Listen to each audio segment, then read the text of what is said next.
sahabat Islam Ramah, selamat datang kembali di channel YouTube kami Islam Ramah TV. Kali ini kita akan berbincang kembali, Gus. Topik kita pada kali ini akan membicarakan tentang makna halal bihalal dan sejarahnya, Gus. Ya. Karena kebanyakan sekarang banyak bicara soal THR. Nah, tapi kita harus mengerti juga kenapa setiap momen Idul Fitri itu selalu ada istilah halal bihalal. Kok tidak haram biharam? Haram biharam ya. Kita kupas tuntas lah tentang halal bihalal. Ya. Jadi usai kita melaksanakan ibadah puasa 30 hari ini, Gus, umat muslim di seluruh dunia menggelar Idul Fitri, merayakan hari Idul Fitri. Nah, ada tradisi yang unik di dalam Idul Fitri itu, Gus, yaitu halal bihalal. Ya. Nah, konon halal bihalal ini hanya ada di Indonesia. Ya. Nah, sebenarnya itu apa halal bihalal ini? Benarkah ini hanya ada di Indonesia, Gus? Ya, halal bihalal itu khas dari Indonesia. Karena secara kebahasaan juga agak unik dalam struktur atau kaidah gramatikal bahasa Arab. Halal bihalal itu tidak dikenal sejauh yang saya tahu belajar di Timur Tengah. Tetapi istilah halal bihalal tahun ini juga menarik karena kan sekarang ada istilah ngaji online, belanja online. Halal bihalal pun tahun ini online. Jadi tidak hanya belanja online. Tahun ini juga halal bihalal online. Dan oleh karena itu ya tetap kita semangatnya halal bihalal. Karena halal bihalal ini maknanya bahwa kita kembali ke fitrah. Jadi sebenarnya Idul Fitr itu adalah kembali ke fitrah. Bahwa kita kosong-kosong. Jadi kalau saya biasanya banyak dulu zaman SMS ya, kemudian belakangan zaman WhatsApp kan. Minal aidin wal faizin itu kan harapan-harapan. Harap ya. Oh iya. Lalu kemudian saya bilang kosong-kosong. Halal bihalal itu artinya kosong-kosong. Kosong-kosong. Tapi tidak perlu partai tambahan ya. Nggak perlu puasa lagi gitu. Walaupun ada puasa sunnah Syawal. Jadi intinya bahwa kita kembali ke fitrah, kembali kepada kesucian. Bahwa ketika kita sebelum puasa banyak sekali kesalahan, dosa yang kita lakukan, menyinggung orang lain, apalagi di tengah era medsos ini, di mana kita tahu walaupun bulan puasa tapi buzzer tetap bekerja karena ada honor dari buzzer. Jadi kita maafkan lah itu buzzer ini karena dia juga bekerja. Kalau nggak bekerja dia nggak bisa hari raya juga. Nggak pada honornya, nggak bisa belanja, nggak bisa belanja hokbento ya kan, untuk makan enak gitu. Tapi hakikatnya adalah bahwa halal bihalal itu kembali ke fitrah. Mari kita menyucikan diri, membersihkan diri.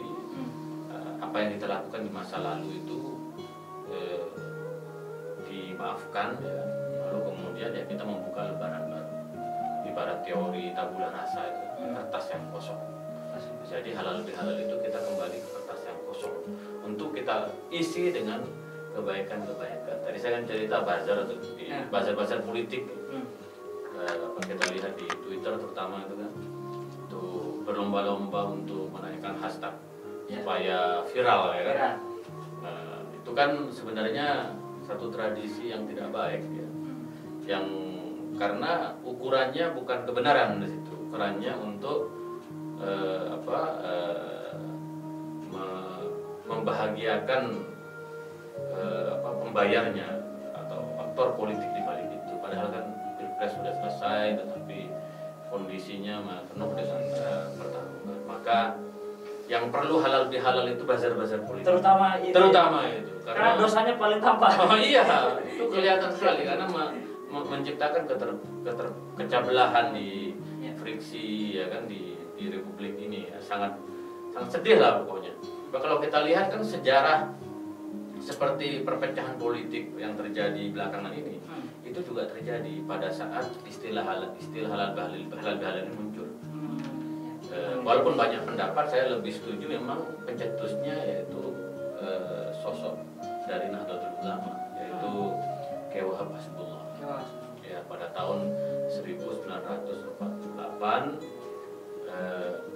diminta oleh Bung Karno untuk membuat satu formula, satu forum, satu pertemuan yang itu dapat menjembatani perpecahan antara DII dengan PKI pada waktu itu tahun 48. Karena situasi politiknya persis kayak sekarang. Dulu ada buzzernya juga kayak itu? Iya pasti ada buzzer, cuman dulu mungkin nggak berbayar. Sekarang buzzernya berbayar. Nggak ada di media sosial dulu ya? Nggak ada. Mungkin berdasarkan provokasi langsung ya? Pokoknya isu dimainin setiap saat, ya kan? Setiap saat kalau kita baca sejarahnya mungkin sedih juga bagaimana ungkapan-ungkapan yang dilakukan oleh berbagai faksi gerakan politik terhadap gerakan politik yang lain. Ya, saya tidak enak menyampaikan di sini, ditiru oleh teman-teman gitu. Tapi situasinya memang sangat menyedihkan. Perbedaan itu muncul ke permukaan dan Bung Karno khawatir kalau itu dibiarkan maka negeri ini akan rugi. Karena kata Bung Karno, Indonesia akan maju kalau kita bersatu. Maka dia bertanya kepada Kiai Habibullah. Habibullah ini seorang ulama, ya Rois Am Nahdlatul Ulama. Mantan Rois Am. Ya, Rois Am pada saat itu. Pada saat itu. Ya, pimpinan tertinggi dari Nahdlatul Ulama. Tetapi juga sebagai seorang politisi yang sangat disegani, ya kan. Ditanya bagaimana kita harus bikin silaturahmi nasional.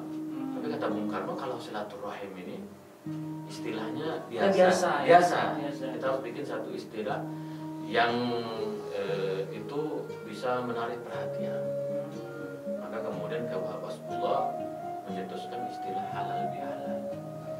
Ditanya Bung Karno apa?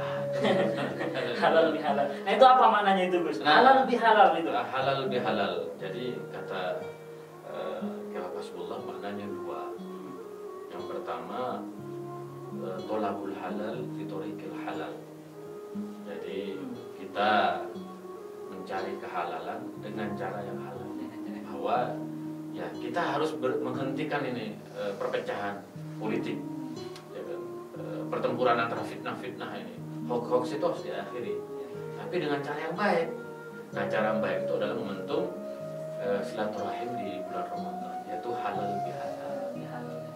Lalu kemudian kata Kiai Habibullah ada makna yang kedua, al halal yujza'u bil halal, bahwa sesuatu yang halal itu akan diganjar dengan sesuatu yang halal juga. Bahwa kalau niat kita baik, meminta maaf, mempersatukan, maka nanti hasilnya pasti baik. Pasti baik. Ya, kita kan di pesantren innamal amal binniyat.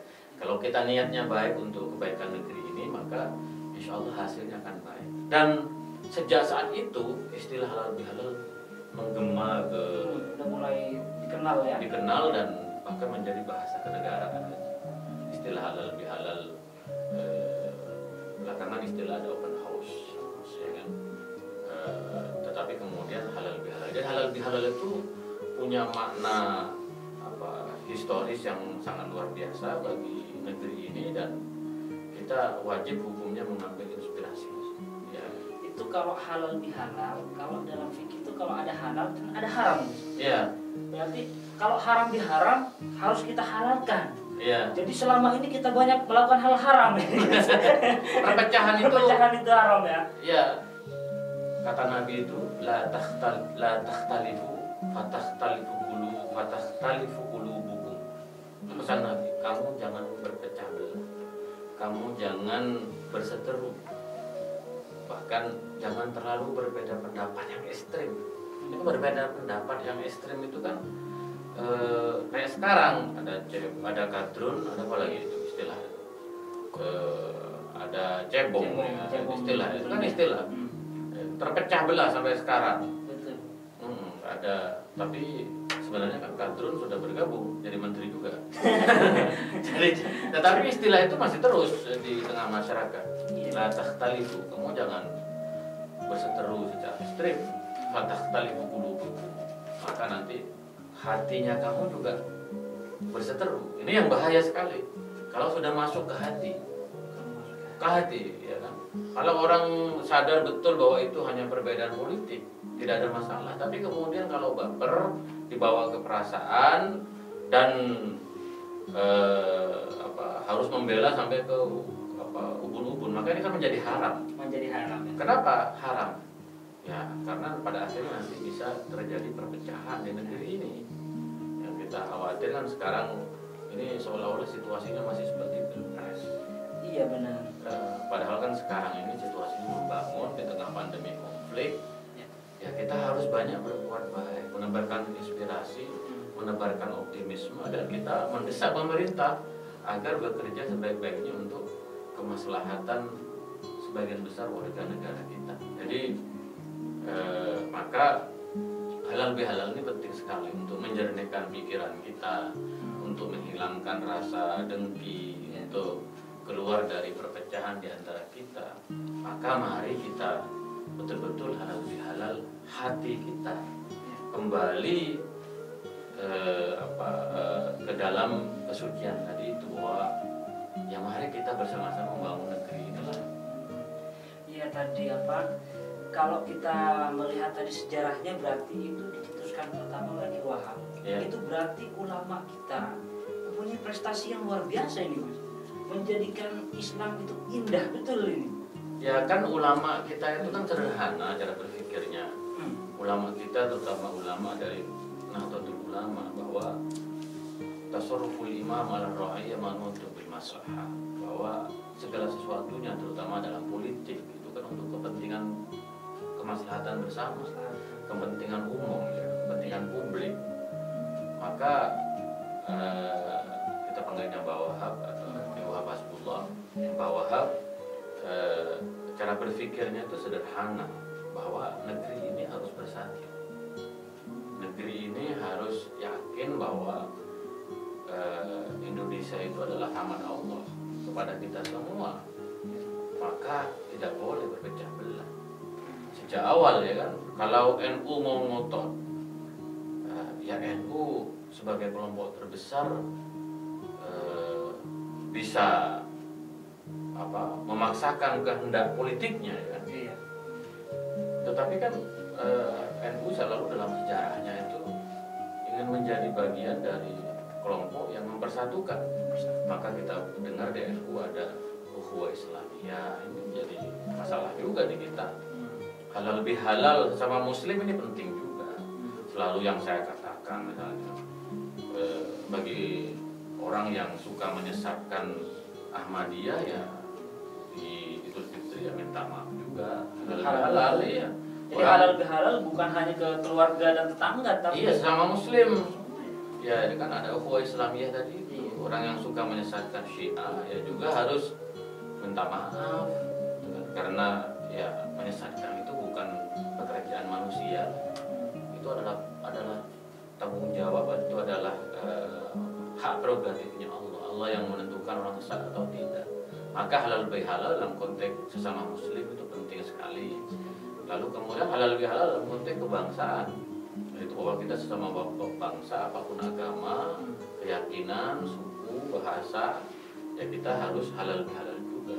Dalam konteks global ada halal bihalal ukhuwah basyariyah. Jadi NU sejak dulu mendorong supaya kita ini bersatu, melampaui egoisme, gitu kan. Walaupun cuma dikasih wapres, ya alhamdulillah syukur daripada enggak, ya. Jadi ya itulah NU, kepentingan bersama, kepentingan umum itu, maka kita selalu diajarkan seperti Gus Mus mengatakan, kita akan membela negara, ya kan? Dan kita akan kritis kepada pemerintah. Jadi bahwa seimbang ya. Iya. Jadi tawazun. Jadi halal bihalal pada zaman tahun 48 kita ingin bahwa perbedaan politik itu niscayalah di negeri ini. Karena memang negeri ini kan bineka tunggal ika. Maka sudah perbedaan itu niscaya. Tapi jangan sampai pecah. Jangan sampai pecah. Maka solusinya adalah halal bihalal. Maka dalam situasi sekarang ini, mari kita betul-betul halal bihalal dari hati ke hati walaupun secara online ya. Ya. Ini Mudah-mudahan ya kita Islam Ramah ingin nanti ada halal bihalal lintas mazhab. lintas masa Ya, kita gelar di Zoom, kita lihatkan di Islam Ramah TV. Mudah-mudahan kita betul-betul serius lah. Ini kan momen dimana momen Idul Fitri ini kan momen tahunan ya kan. Jangan sampai ini dilalui begitu saja lah, dianggap sesuatu yang kita anggap normal ya kan, taken for granted tiap tahun, tapi maknanya harus progresif tadi itu ya. Sesama muslim kita kembali ke fitrah, sesama warga negara, warga bangsa kita kembali ke fitrah, sebagai warga dunia kita juga bisa kembali ke fitrah tadi itu. Ini makin menarik ya, berarti memang apa yang disampaikan Gus Mis ini kalau itu dicetuskan bawah, berarti itu memang tradisi di Indonesia. Nah, pengalaman Gus Mis di Timur Tengah, Gus Mis pernah belajar di Kairo ya, bertahun-tahun di situ. Nah, di situ bagaimana tradisi ini? Kalau jangan-jangan banyak negara sampai hari ini konflik karena tidak ada konsep halal bihalal itu, Gus. Nah, saya setuju sekali. Iya, kita harus ekspor halal bihalal. Ini kan kita sering impor ya kan. Kita sering impor, ekspornya masih defisit. Mungkin juga perlu ekspor halal bihalal. Ke Timur Tengah, iya, kita ekspor itu. Harus usul ke presiden ini. Betul itu setuju, kita ekspor halal bihalal karena kita melihat itu perbedaan politik di Timur Tengah itu kayak perbedaan surga neraka. Sampai sekarang saking kerasnya tidak ada medium di mana mereka bisa bersatu untuk kepentingan negara. Ya, di Yaman bangsanya satu. Kita lihat di Yaman Selatan dengan Yaman Utara, Libya Timur dengan Libya Barat, Sudan Selatan dengan Sudan Utara. Bayangkan itu kan terjadi. Arab Saudi Timur dengan bagian barat itu kan terjadi konflik. Di Mesir juga begitu, antara ikhwan muslimin dengan militer misalnya. Di Timur Tengah itu memang krisis di mana perjumpaan kebangsaan tadi itu, persaudaraan kebangsaan itu belum terbentuk karena perbedaan politik di Timur Tengah ya kan.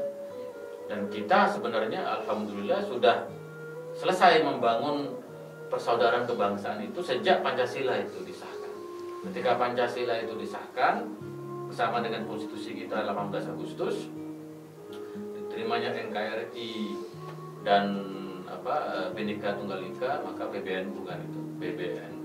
B itu Pancasila, B itu Bhinneka Tunggal Ika, N itu NKRI, Negara Kesatuan, U itu Undang-Undang 45. Memang ya itu takdir dari sejarah Nahdlatul Ulama.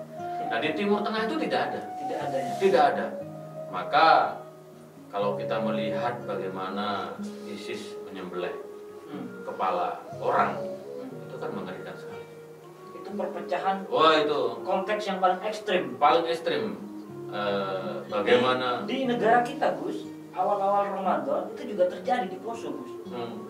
Ini kita mengimpor dari sana atau gimana nih, Gus? Iya, memang sangat disedihkan. Itu kan budaya sebenarnya, budaya kekerasan dalam politik. Jadi kita tahu bahwa budaya kekerasan dalam politik ini kan terjadi sejak masa-masa awal Islam, di mana khalifah kan dibunuh semua, dari Umar bin Khattab, Utsman bin Affan, Ali bin Abi Thalib. Bahkan Imam Ali itu dibunuh oleh orang yang hafal Quran. Ibnu Muljam ya. Ibnu Muljam itu hafal Quran, suka sholat tahajud malam, membunuh sosok besar Imam Ali. Itu kan budaya kekerasan di dalam politik. Itu kayaknya sholatnya di soft awal, bukan? Ya, kebetulan saya sudah datang ke tempat mihrabnya Imam Ali dibunuh di Kufah. Di Kufah itu. Di Kufah, itu di masjid Kufah di samping rumahnya Imam Ali. Saya sudah pernah ke masjid Kufah ini. Itu budaya kekerasan dalam politik. Nah, kita mempunyai sosok besar seperti Bung Karno, lalu kemudian bawah Hasbullah ini, kita bersyukur sekali karena kita punya budaya syuro dalam demokrasi. Budaya syuro, budaya duduk bareng. apapun perbedaan politik, ya, bolehlah kita berbeda politik dari A sampai Z, dari kanan sampai kiri, Ya. tapi kita harus duduk bareng. Kita harus sadar bahwa kita adalah bagian dari keluarga besar Negara Kesatuan Republik Indonesia. Maka halal bihalal itu menjadi instrumen. Jadi saya setuju sekali kalau kita ekspor. Nah, dan kita jangan mengimpor budaya kekerasan dalam politik ini. Bahaya sekali kalau tiba-tiba perbedaan politik harus berakhir dengan pembunuhan seperti yang terjadi kepada para sahabat Nabi. Itu kan menjadi sangat tidak baik.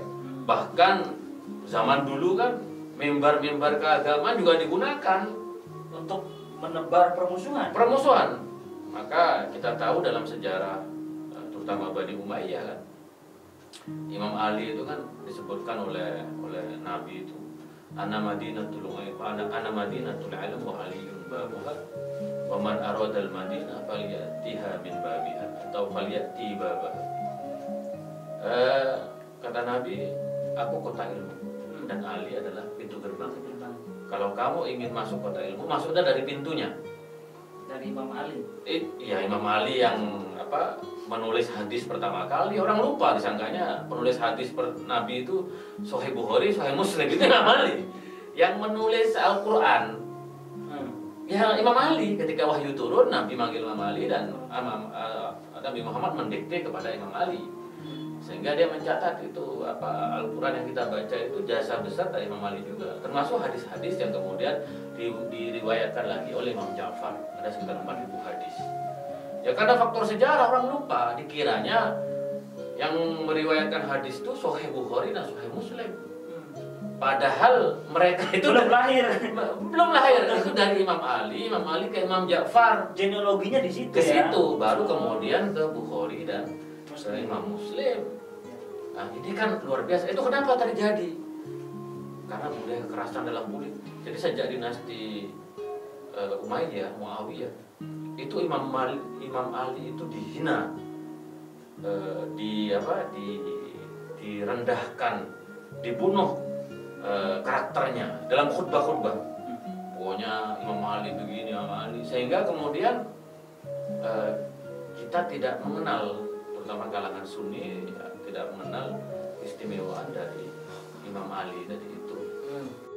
Nah, maka dampak dari tidak adanya budaya halal bihalal di Timur Tengah itu terjadi friksi dari Sunni Syiah sampai sekarang, sehingga orang lupa genealogi sejarah Islam itu dari mana. Besar sekali dampak karena tidak ada sisi persatuan itu ya. Betul.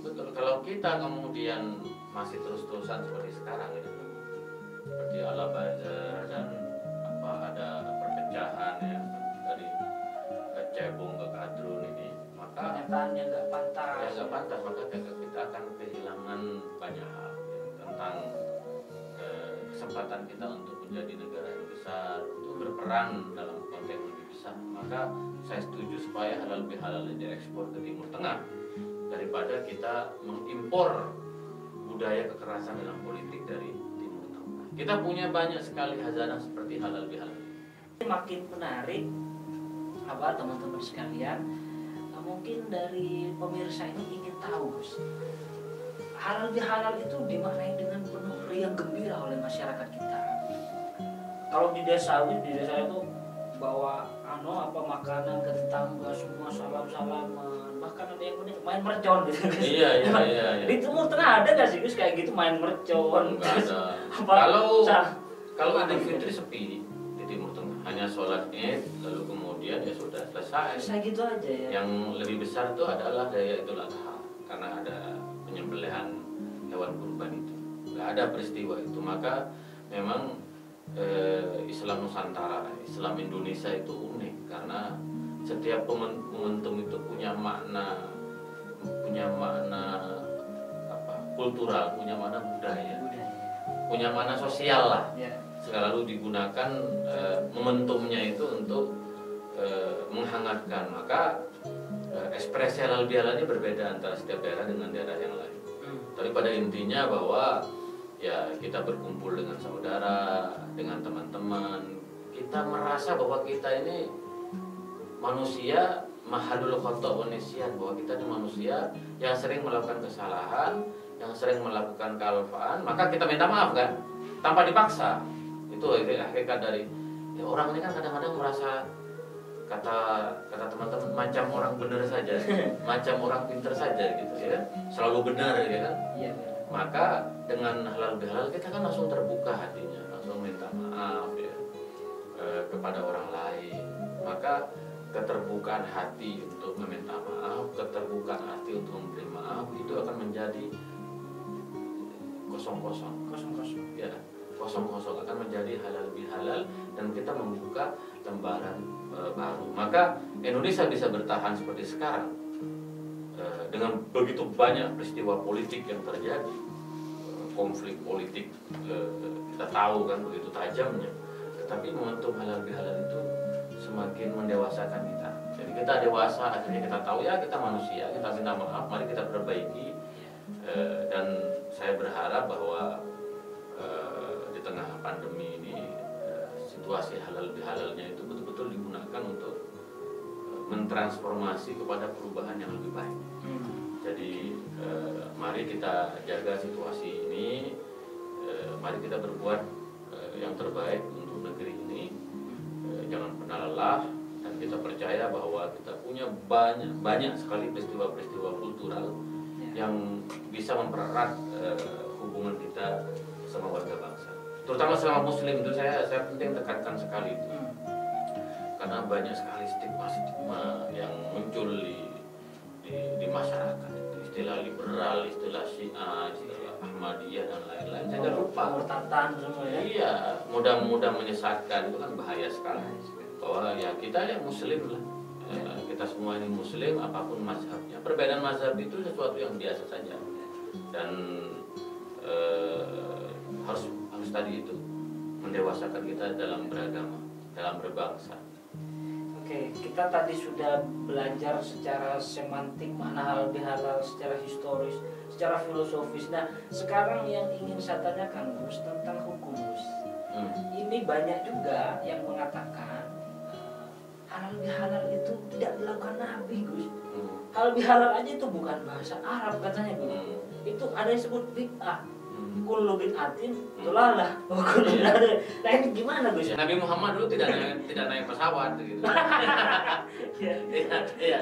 Nabi Muhammad tidak naik sepeda motor, tidak naik komuter lain, tidak naik MRT, sekalian aja gitu. Nanti MRT jadi haram. Itu kan ada hadis, segala sesuatu yang di mata manusia baik, maka itu akan baik di mata Allah. Muslimun hasanah wa indallah hasanah. Jadi kalau halal bihalal ini bagi kita ini baik, maka sungguh itu baik di mata Allah. Maka kita mengenal ada bid'ah hasanah, ada bid'ah dhalalah. Bid'ah yang baik yaitu halal bihalal. Karena kata Hadratus Syekh Semasari ini membangun silaturahim. Itu bahasa aslinya itu silaturahim. Man kana yu'minu billahi wal yawmil akhir falyasil rahimah. Kalau tanya hadisnya, saya kan jarang-jarang pakai hadis, cuma biar kelihatan kan. Jadi barang siapa beriman kepada Allah dan hari akhir, maka harus membangun silaturahim, maka harus halal bihalal. Jadi halal bihalal itu bukan hanya bid'ah, itu adalah sebuah kewajiban bagi kita sebagai manusia, sebagai kewajiban, karena kita diminta untuk terus membangun silaturahim persaudaraan di antara sesama. Maka saya ingin mengatakan bahwa innamal mu'minuna ikhwah faslihu baina akhawaykum. Sesungguhnya kita ini adalah bersaudara, maka kita harus terus membangun persaudaraan di antara sesama kita. Jadi ya berhati-hatilah menggunakan bid'ah.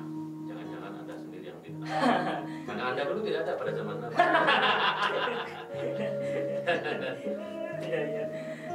Ini jadi kita akan laksanakan halal bihalal tahun ini dengan cara unik ya Gus? Dengan cara online. Cara online ya. Jadi halal bihalal mirip belanja juga online. Online segalanya online, insyaallah. Jangan sampai kawin juga online. Ya, baik Gus, terima kasih sudah mengulas ini makna ini. Terima kasih para pemirsa Islam Rahmat TV, kami segenap tim Islam Rahmat TV mengucapkan selamat merayakan Hari Idul Fitri tahun 1441 Hijriah. Taqabbalallahu minna wa minkum taqabbal ya karim. Ja'alanallahu wa iyyakum minal aidin wal faizin. Mohon maaf lahir batin. Semoga kajian ini ada manfaatnya. Wa akhiran, wassalamualaikum warahmatullahi wabarakatuh.